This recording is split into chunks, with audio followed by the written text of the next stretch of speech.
office who feel that it's a square peg in a square hole for you to be having chosen out of the lot to mount the saddle of the state. And we are very proud of it and we congratulate you. Let me also thank you for giving us the opportunity to have this meeting with you, given your very, very tight schedule. We appreciate it and we don't take it for granted. And let me also thank the Chief of Staff for, taking my too much troubles and calling you severally.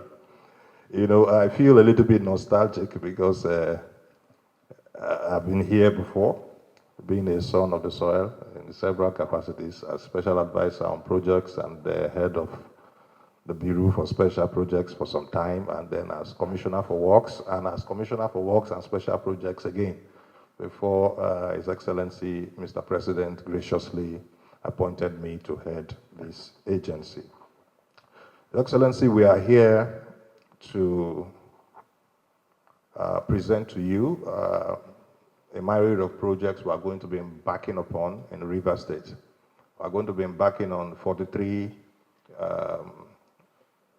constituency projects and 26 core capital projects, totaling 69 projects in Rivers State alone in the year 2025. Let me seize this opportunity to thank Mr. President for graciously funding the BCDA the way it has never been funded before. The fund BCDA has for infrastructure projects is like 10 times what it has gotten before in the previous years. The BCDA is an agency of government set up by the BCDA Act of 2010, to ameliorate the plights of the border community dwellers. We have over 26 million indigents of border communities in Nigeria spread across 21 states of the Federation and 105 local government areas of the Federation. Some people misconstrue the Border Communities Development Agency to deal with issues of internal borders. No, we deal with issues that have to do with the external border communities, at the fringes of the country, at the fringes of the Nigerian map. And so it cuts across 21 states. Why border communities? They are the first line of defense. They are the first persons you meet when you come into the country through our land borders.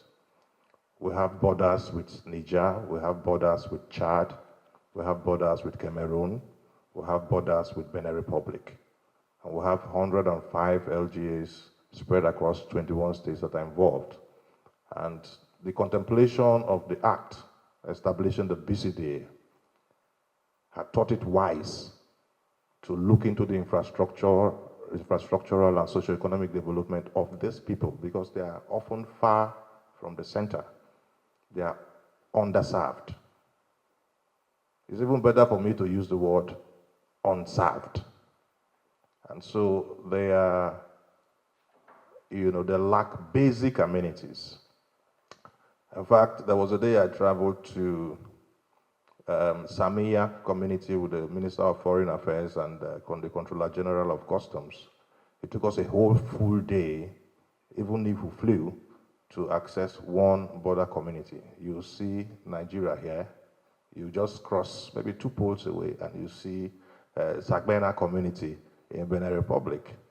If you look at the facilities they have and you look at the facilities we have, you might be ashamed to be a Nigerian.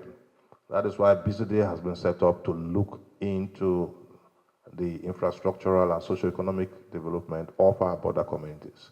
It is totally acceptable for us to have a border community that will be crossing over to another border community in another country for education and then for health services. At the end of the day, they end up singing the national anthem of the other country.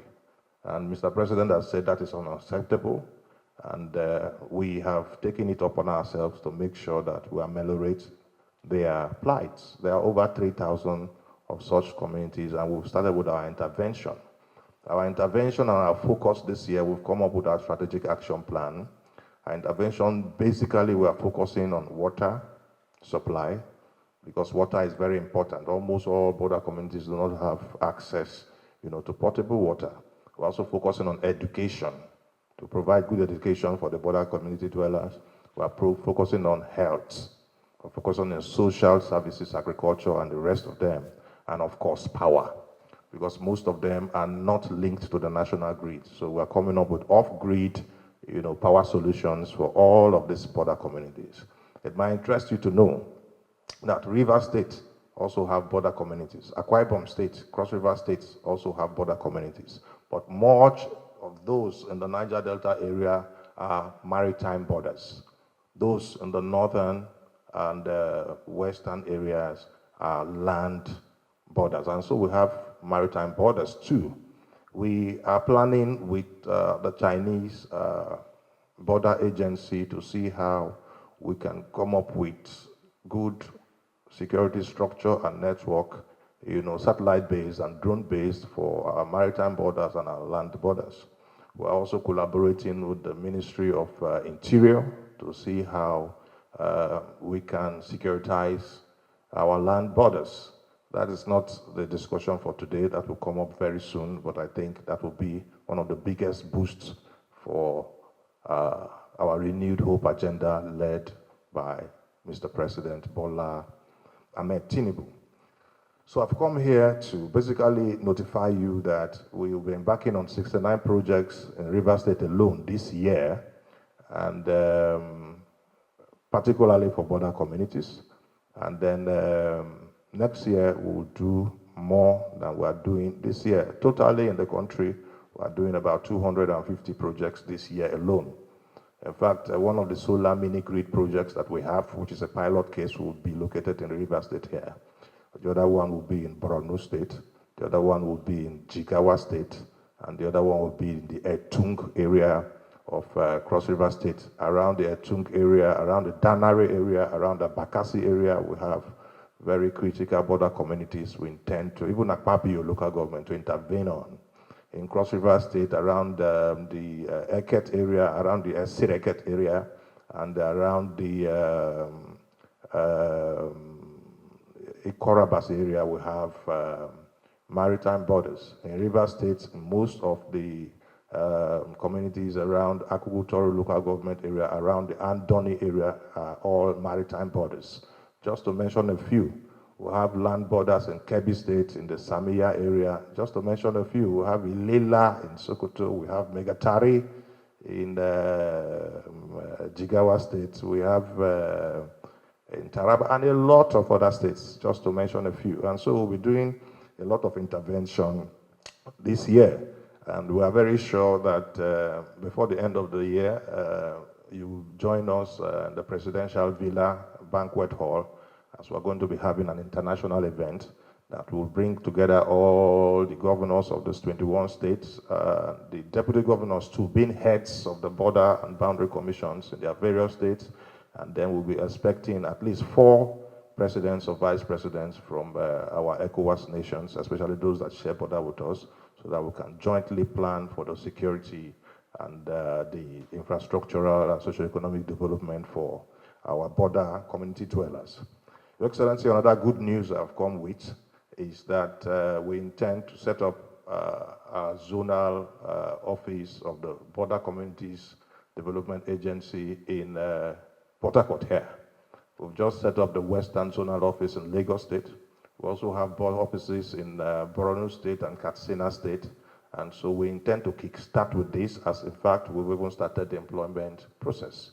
And so what is holding us back is why we are here, to seek your support to provide for us an office space for the Border Communities Development Agency. I believe this was going to be one of the few agencies under the presidency that will have a zonal office here in Port Harcourt, and I'm happy that it is going to be happening during my tenure and during your tenure. I'm happy about it. I'm proud about it. And so, sir, this office is going to serve the states that are around. It's going to serve Rivers, Akwa Ibom, Cross River, you know, and because we have a lot of projects to embark upon in all of these areas. So instead of sending project inspectors, for instance, from Abuja all the way down here, that will operate from our zonal offices. And we've graciously gotten the approval of Mr. President, and we intend to start that as soon as possible. If we have an office space today, we'll start today.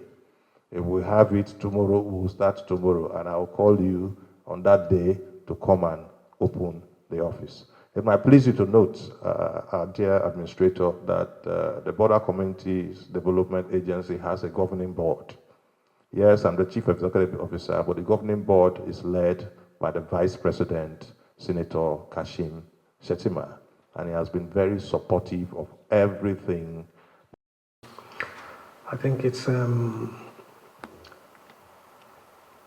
delight to have you and your team visit Rivers State to share with us what you do in the Border Communities Development Agency, as well as what you have for us here in Rivers State. We warmly welcome you and your team. And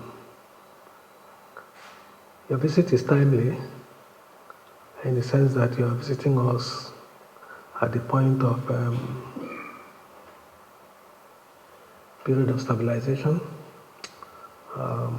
Having been here, we all know what the situation was like and what the state was missing by not providing the enabling environment for not just federal agencies, but development partners to have access to deliver their goodwill to the state. And so we warmly welcome you and appreciate the packages you have highlighted that you intend to share with the state and its people.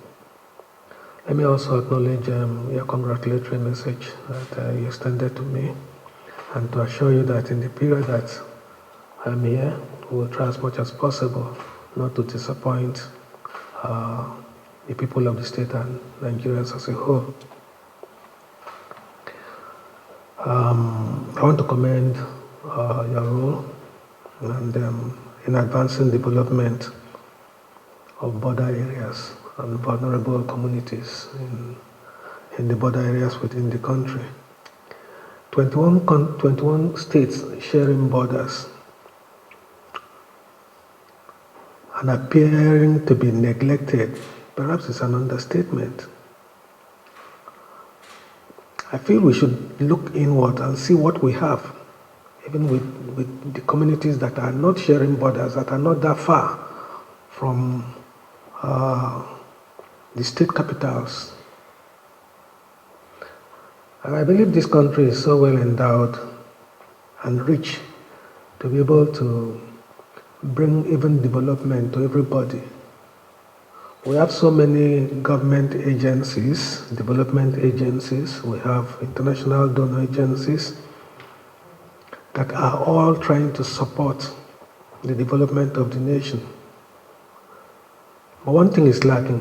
We've not been able to coordinate our activities to provide assistance and development based on the needs of the people. And sometimes we come from wherever our headquarters are and bring support, assistance, and projects that are not required by the people. And so the people for whom this support is going to do not see the need for it. And so they don't take ownership of such projects. And so I want to commend you for coming around to let us know that you have 69 projects that you intend to bring to the state. I will implore you, like you had stated, I have with me here permanent secretaries from different ministries that I believe cover the socio-economic and infrastructural departments of needs of the state. So I'm sure when you meet with them, they'll be able to look at what you have and then determine which parts of the state require some of these projects that you may have for the state. And I'm also happy to note that you have considered having your zonal headquarters here in the state. I think we are excited at that. Once it was a notification through the formal channels, we will pursue that to ensure that we identify a place for you either temporarily or permanently for you to be brought to.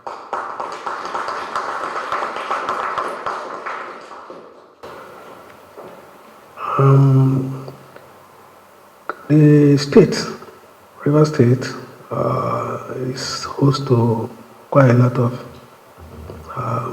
agencies of government. We have NDDC headquarters here. We have refineries. We have NIMASA. We have NPA and other such agencies, and it's a testament to the hospitality of the people of River State. So we look forward to collaborating with you as this will further enhance our developmental efforts here in the state. And be rest assured that we'll do whatever we can on our own part to support your activities. Once again, I welcome you all to River State. Find time and enjoy yourself and savor the hospitality of the people of River State. Thank you and God bless.